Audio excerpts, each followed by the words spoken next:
మీ అందరి కోసము చక్కటి సందేశము, చక్కటి శుభవార్త తీసుకొని వచ్చి ఉన్నాము. ఈ మాటలు వినండి, దేవుని మాటలు వినండి, రక్షణ పొందండి. ఈ మాటలు తెలియజేస్తున్నాము. ఆ మాట వార్త ఏమనగా, నీవు నేను మనమందరము కలిసి పరలోకానికి వెళ్ళుచున్నాము. పరలోకానికి వెళ్ళి యేసు ప్రభును చూస్తున్నాము. ఇదే సందేశము, ఇదే చక్కటి శుభవార్త. మనం ఈ లోకరీత్యా అనేకమైన తప్పులు చేస్తుంటాము, అనేక విధాలైన పాపాలు చేస్తుంటాము.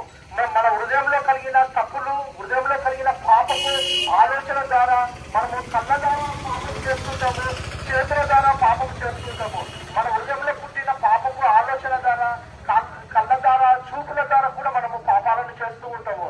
అందుకోసమే దేవుని వాక్యము ఈ విధంగా సెలవిస్తున్నది, హృదయం అన్నిటికన్నా ఘోరమైనది, అది ఘోరమైన పాపం గలది, అది గ్రహించువారు ఎవరు లేరని దేవుని వాక్యము ఈ విధంగా సెలవిస్తున్నది. ప్రియమైన వారలారా, మనము ఈ హృదయంలో పుట్టిన ఆలోచనల ద్వారానే మనము పాపాలను చేస్తూ ఉంటాము. అందుకోసమే ఈ పాపము మనము శుద్ధి చేసుకోవాలా, ఈ పాపం నుంచి మనము రక్షణ పొందుకోవాలా. ఈ పాపము చేసి మనము నరకానికి వెళ్తున్నాము. నరకానికి వెళ్ళి అక్కడ నరకంలో అగ్ని పాలవుతున్నాము, అగ్నిలో కాచబడుతున్నాము. ఈ నరకం నుంచి తప్పించడానికి, ఈ పాపం నుంచి విడుదల పొందడానికి ప్రభువైన యేసుక్రీస్తు ఈ లోకానికి వచ్చి ఉన్నాడు. యేసుక్రీస్తు మన కోసము ఆయన రక్తము ప్రాణము పెట్టి ఉన్నాడు. యేసుక్రీస్తు సిలువలో పాపాలన్నిటినీ సమాప్తము చేసి ఉన్నాడు. యేసుక్రీస్తు కార్చిన రక్తము ద్వారా ప్రతి పాపం నుండి మనకు పవిత్రులుగా చేర్చున్నది.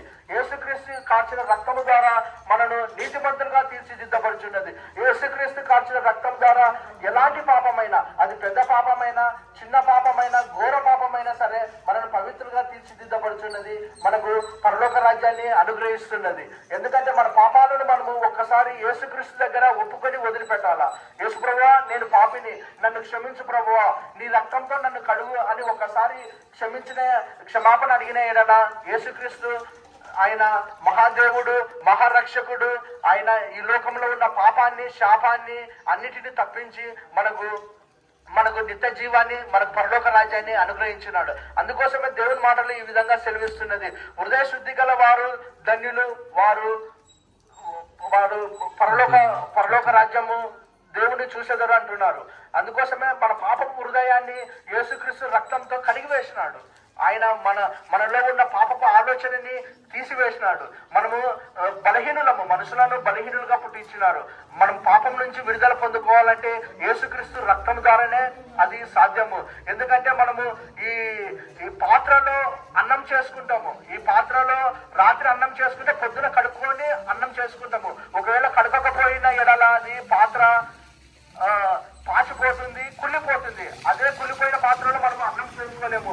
పాత్రను ఖచ్చితంగా కడుక్కొని మనము అన్నం చేసుకుంటాము. అదేవిధంగా మన పాపపు హృదయాన్ని కూడా యేసుక్రీస్తు రక్తం ద్వారా మనము పరిశుద్ధపరచుకోవాలా, యేసుక్రీస్తు రక్తం ద్వారా కడుక్కోవాలా.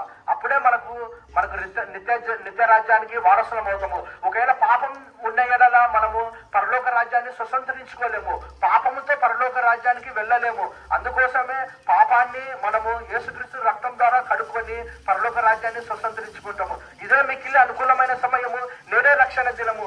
ఎందుకంటున్నానంటే ఈ మాటలు ఈ రోజు మనకు ప్రాణం ఉంది కాబట్టి ఈ రక్షణ కార్యాన్ని, ఈ దేవుడు ఇచ్చిన కార్యాన్ని మనము అంగీకరించుకోవాలని ఈ కొద్ది విన్నపంతో ప్రార్థిస్తూ ఈ మాటలు ముగిస్తున్నాను.